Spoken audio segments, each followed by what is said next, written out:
अग्निमीळे पुरोहितं यज्ञस्य देवमृत्विजं होतारं रत्नधातमम्।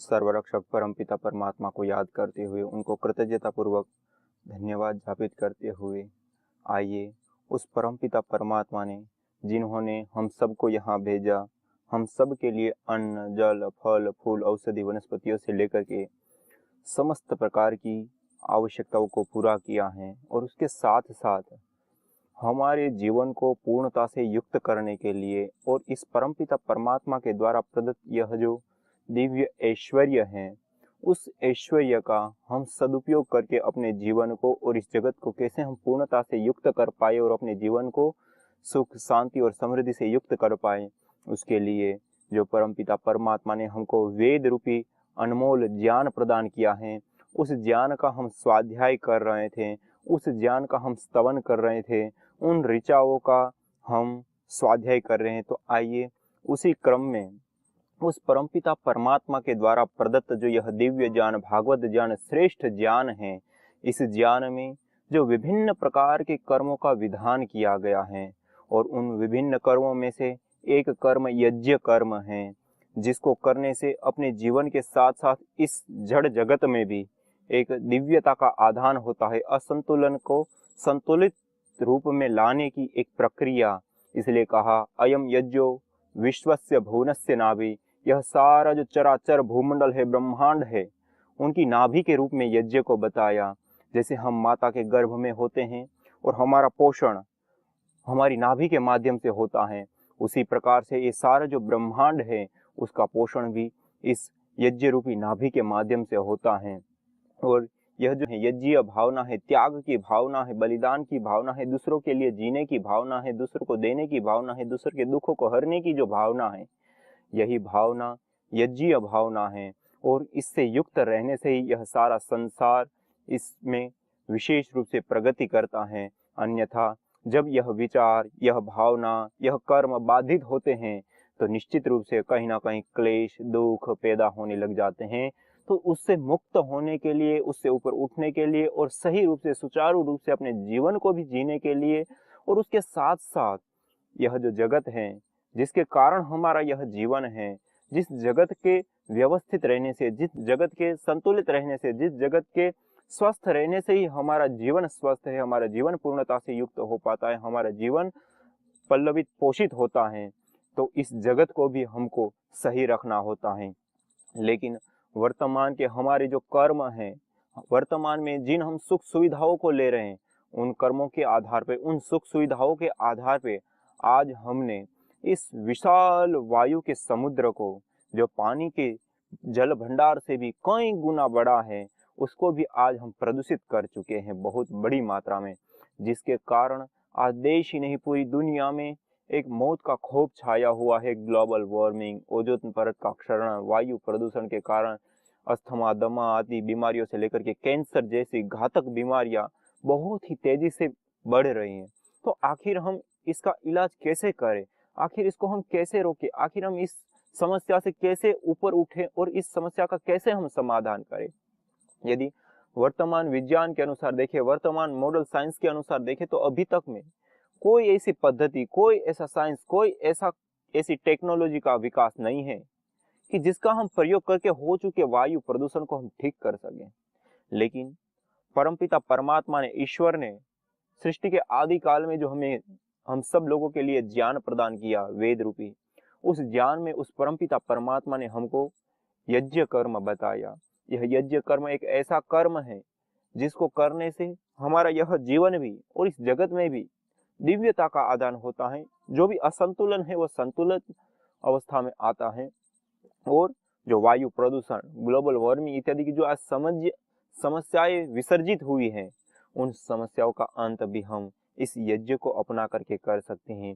क्योंकि यज्ञ में डाली हुई जो घृत सामग्री रूप जो विभिन्न प्रकार की औषधियां हैं और घृत हैं, उसके अंदर ऐसी एक शक्ति है, ऐसी उसके भीतर एक ऐसी सामर्थ्य है, उसके अंदर ऐसे गुण हैं जो अग्नि के संपर्क में आने से वह अग्नि इन गुणों को और उभार देती हैं, कई गुना बढ़ा देती हैं और इसको सूक्ष्म रूप में कन्वर्ट करके इस वायुमंडल में बिखेर देती हैं। और जिसके कारण यह सारा जो वायुमंडल है वह दूर दूर तक फैलता है। और उस वायुमंडल में जो जहरीले तत्व हैं, विषाक्त तत्व हैं, जो विषाक्तताएं हैं, वो सारी विषाक्तताएं दिन प्रतिदिन नष्ट होने लग जाती हैं। ऐसा काम यज्ञ की ऊर्जा करती है। इसलिए हमारे शास्त्रों में विभिन्न प्रकार से यज्ञ को करने की परंपरा बताई गई है, यज्ञ को करने के लिए निवेदन किया गया, यज्ञ को करने के लिए आज्ञा दी गई है कि हम यज्ञ को करें। और यज्ञ को करने से केवल एक दो ही लाभ नहीं, अपितु सहस्त्र लाभ। शुचि जीवो सहस्रारंभ, जो यह यज्ञ है, यह जो यज्ञ की अग्नि है, वह सहस्त्र मतलब हजारों प्रकार के लाभों को देने के लिए समर्थ है, सशक्त है, सामर्थ्यशाली है। उसको हम पहचाने, उसको हम अपनाएं और उसके हम लाभ उठाएं। हम जब यज्ञ करते हैं, हवन करते हैं, अग्निहोत्र करते हैं और उसके माध्यम से जो भी ऊर्जाएं पैदा होती हैं, जो भी गैसें उत्पन्न होती हैं, वह गैसों में ऐसी शक्ति, वैसी सामर्थ्य, ऐसा अद्भुत उसमें सामर्थ्य है कि वो विभिन्न प्रकार की समस्याएं, अर्थात जो रेडियो विकिरण की जो समस्याएं हैं उसको भी दूर करने की सामर्थ्य है उसमें, जो रेडिएशन होते हैं उनको भी दूर करने की उसमें सामर्थ्य है। और उसके साथ साथ हमारे शरीर में जो विभिन्न प्रकार की जो बीमारियां होती हैं, उन बीमारियों को भी दूर करने की शक्ति, सामर्थ्य उस यज्ञ की ऊर्जा में है। उसी यज्ञ की ऊर्जा में स्ट्रेस, तनाव, चिड़चिड़ापन से लेकर के समस्त प्रकार के मानसिक रोगों को भी दूर करके मन को सत्व से युक्त करने की उसमें सामर्थ्य है। उसमें वो सामर्थ्य है जो हमारे चारों ओर फैला हुआ जो ओरा है, आभा क्षेत्र है, उसको भी पवित्र करने की, हमारे ओरे को बढ़ाने की, हमारे ओरे को पवित्र करने की भी सामर्थ्य उस यज्ञ की ऊर्जा में। हमारे भीतर रहने वाले जो चक्र होते हैं, जो शक्तियों के केंद्र होते हैं, जिसको कुंडलिनी शक्ति कहते हैं, जो मूलाधार से लेकर के सहस्रार तक के जो चक्र हैं, उन चक्रों की शक्ति को बढ़ाने की सामर्थ्य, शक्ति भी उस यज्ञ की ऊर्जा में है। इस वायु में जो विभिन्न प्रकार के केमिकल हैं, इस वायुमंडल में जो विभिन्न प्रकार की विषाक्तताएं हैं, उन विषाक्तताओं का भी भेदन करने का, छेदन करने का, उसको नष्ट करने की सामर्थ्य भी इस यज्ञ की ऊर्जा में है। उतना ही नहीं, उसके साथ साथ इस भूमि को उर्वरा बनाने की सामर्थ्य उसमें है। जो भी फसलें हम बोते हैं, एक कृषि पद्धति के रूप में भी यह यज्ञ पहचाना गया है। अर्थात जब हम यज्ञ करते हैं और यज्ञ आधारित कृषि करते हैं, तो वो भी एक अनमोल कृषि होती है। उस पैदा होने वाला अन्न, फल, फूल, औषधि, वनस्पतियां अमृत से तुल्य होते हैं। इसलिए हम अग्निहोत्र से युक्त होकर के खेती करें, कृषि करें, और उससे पैदा हुआ जो अन्न, फल, फूल, औषधि, वनस्पतियां, उसका प्रयोग करें, तो निश्चित रूप से हमारी आयु भी लंबी होगी, निश्चित रूप से हमको सही पोषण भी मिलेगा, हमारी बीमारियां भी दूर होगी। और इन सारी समस्याओं के साथ साथ इतने सारे इसके लाभ हैं चारों ओर से। ये एक बहुत बड़ा परोपकार का केंद्र भी है यज्ञ को। यज्ञ की अग्नि में हम जो भी पदार्थ डालते होते सूक्ष्म होकर के चारों ओर फैल करके जो छोटे छोटे जीव होते हैं, वहां से लेकर के जो बड़े जीव हैं, अर्थात जो विभिन्न प्रकार की जो योनियां हैं, कीट पतंग, पशु पक्षी से लेकर के समस्त प्रकार के जीवों के लिए वो हितकर हो जाता है, चाहे वो जड़ हो, चाहे चेतन जगत हो, दोनों के लिए यह विशेष करके लाभकारी, हितकारी हो जाता है और सबके लिए बहुत ही ज्यादा उपयोगी बन जाता है। ऐसी शक्ति है, ऐसी सामर्थ्य है इसमें। इसलिए यह एक परोपकार का भी एक बहुत बड़ा कार्य है और परोपकार से मिलते हैं हमको पुण्य। तो जैसे हम अपने इस जीवन को जीने के लिए हम बैंक बैलेंस को एकत्रित करते हैं और हम अपने जीवन को जीते हैं और अपने जीवन में आने वाली जो समस्याएं हैं, उन समस्याओं का हम समाधान करते हैं इस बैंक बैलेंस के माध्यम से। जस्ट उसी प्रकार से हम जब इस जीवन में आते हैं तो यह जीवन भी हमको एक पुण्यों के आधार पे मिलता है। इस जीवन में आने वाली जो आगे की परिस्थितियां होती है वो भी पुण्यों के आधार पे हमको प्राप्त होती है। और आगे वाला जो हमारा जीवन होता है या आगे वाला हमारा जो उत्थान का कोई भी समय होता है या हम आगे जहां कहीं भी प्रयाण करेंगे, वहां पर भी यह पुण्य हमारे साथ जाएंगे। तो यह पुण्य रूपी जो खाता है, बैंक बैलेंस है, उसको भरने का काम भी यह यज्ञ करता है, हवन करता है, अग्निहोत्र करता है।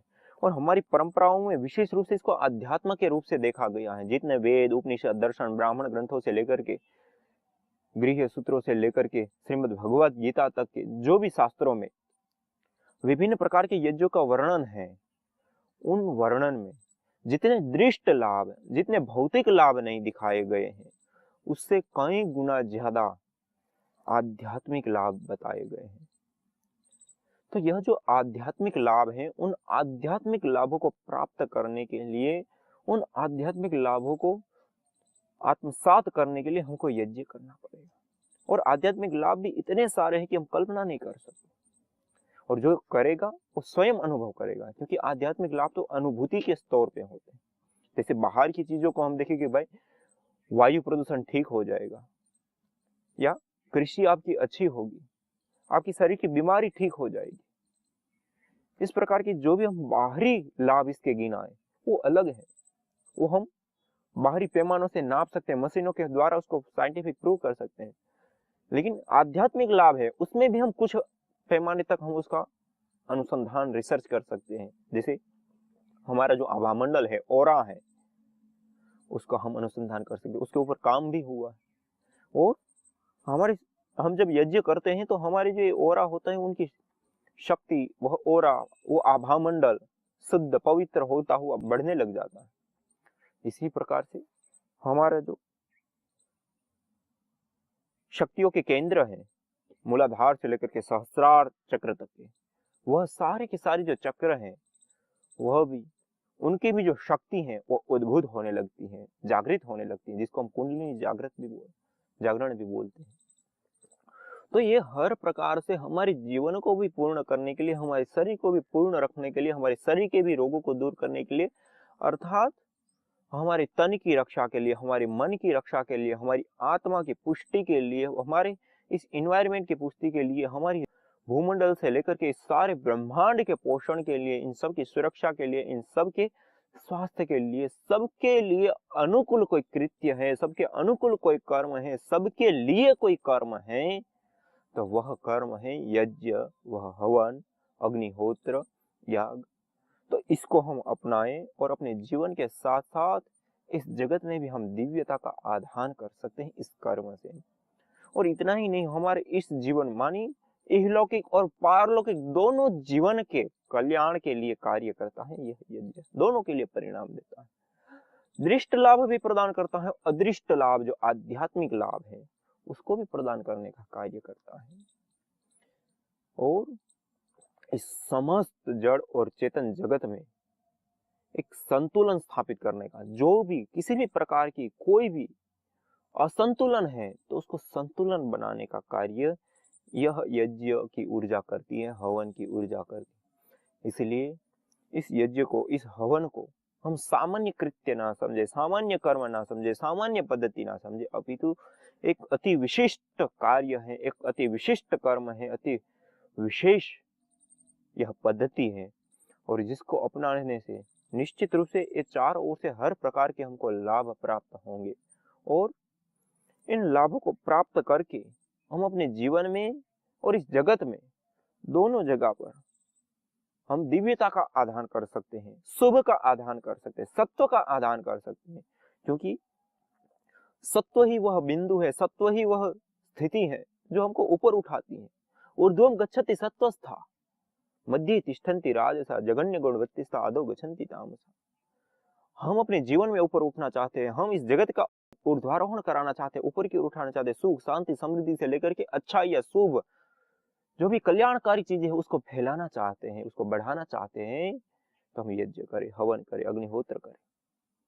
इसीलिए विभिन्न शास्त्रों में इसकी बहुत बड़ी महिमा बताई, जैसे मनुस्मृति में भी बताए, स्वाध्याय नित्य युक्त स्यादेव, हम स्वाध्याय से नित्य युक्त रहे। चैव इह कर्मणि देव कर्मणि युक्तो ही बिभर्ति दम चराचरम। जो व्यक्ति इस यज्ञ को, हवन को, अग्निहोत्र को करता है, देव यज्ञ को अपनाता है, वह समस्त प्रकार के लाभों से नित्य युक्त रहता, मानी समस्त प्रकार के लाभों को वो प्राप्त करता है दैनिक यज्ञ को करने से, जिसको हम सुबह और शाम संध्या के समय करते हैं, जिसमें महर्षि देव दयानंद सरस्वती जी ने 16 आहुति प्रदान करने की एक विधा बताई है। मंत्र उच्चारण के साथ, पवित्रता के साथ, पवित्र विचारों के साथ, शुद्ध वायुमंडल में शुद्ध जगह पर बैठ करके विशेष विधिवत निर्मित यज्ञ कुंड, सामग्री, संविधा, इन सब को रख करके फिर जब हम विधिवत मंत्रोच्चारण के साथ हम यज्ञ करते हैं, हवन करते हैं, अग्निहोत्र करते हैं, तो उनको नित्य प्रति हमेशा वो सभी प्रकार से लाभों से युक्त रहता है। क्योंकि यह जो यज्ञ है वह यज्ञ कर्म कोई एक कर्मकांड मात्र नहीं, अपितु ये संपूर्ण एक विज्ञान है। और इस कर्म को करने से हमारे जीवन से लेकर के इस जगत में दिव्यता का, शुभ का आधान होता है। इसलिए इस यज्ञ को करने के लिए हमको विशेष रूप से प्रेरणा दी है। इसलिए देव कर्माणि युक्तो ही बिभर्ति इदम चराचरम अग्नो प्रास्ताहुति ही, अर्थात यह जो यज्ञ की अग्नि है उसमें जो हम आहुति प्रदान करते हैं वह आहुति सम्यक आदि इत्यमुपतिष्ठते, वह सम्यक रूप से जल करके अच्छी प्रकार से प्रज्वलित होकर के आदित्या जायते, वह आदित्य को, सूर्य को प्राप्त होती हैं।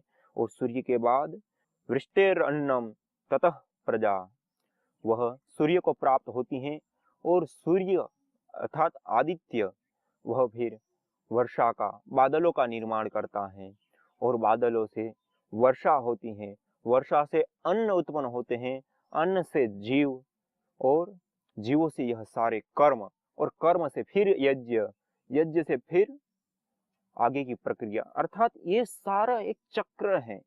और इस चक्र में हम अपने जीवन को जब अनुकूल जीते हैं, अर्थात अपने जीवन को यज्ञीय जीवन जीते हैं, अपने जीवन में शुभ कर्मों को करते हैं, अपने जीवन में बलिदान, परोपकार या दूसरों के लिए भी हितकारी, लाभकारी जो कर्म है उन कर्मों को करते हैं, तो ये सारे के सारे जो लाभ हैं वो हमें प्राप्त होते हैं।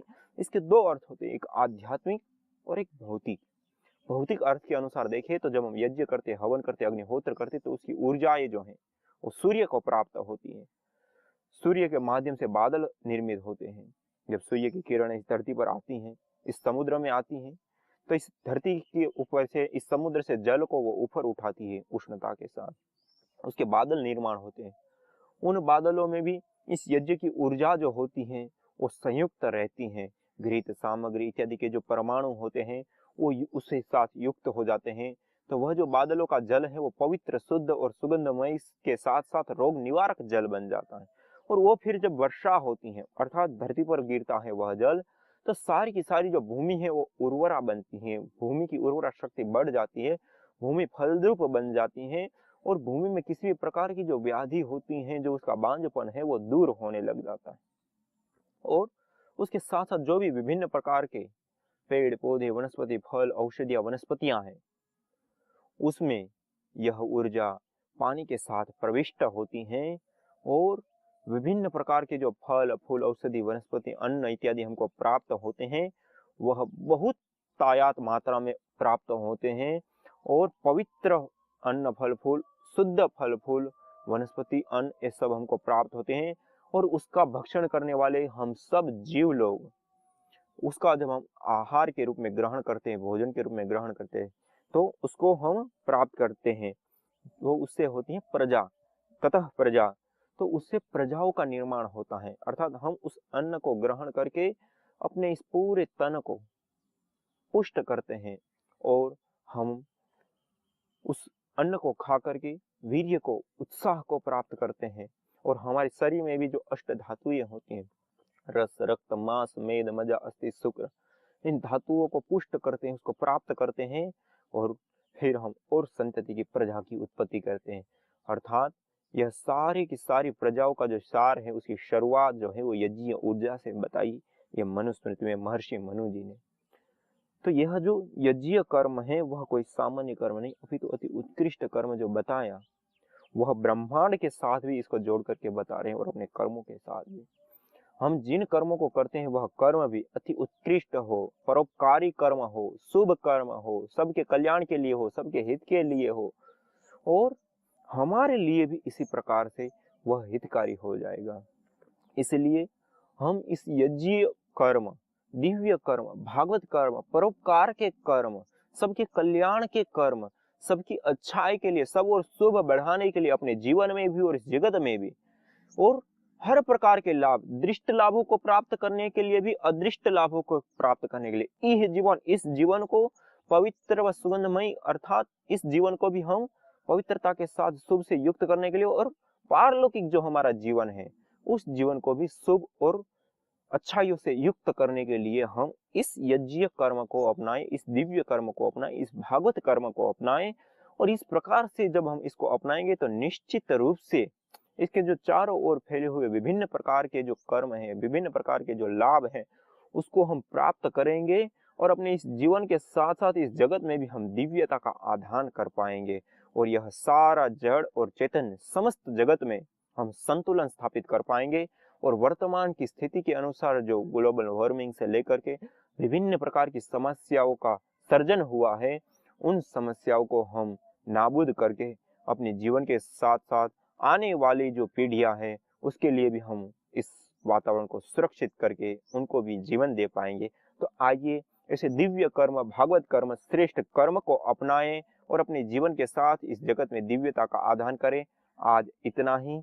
इसी के साथ ओम शांति शांति शांति ही।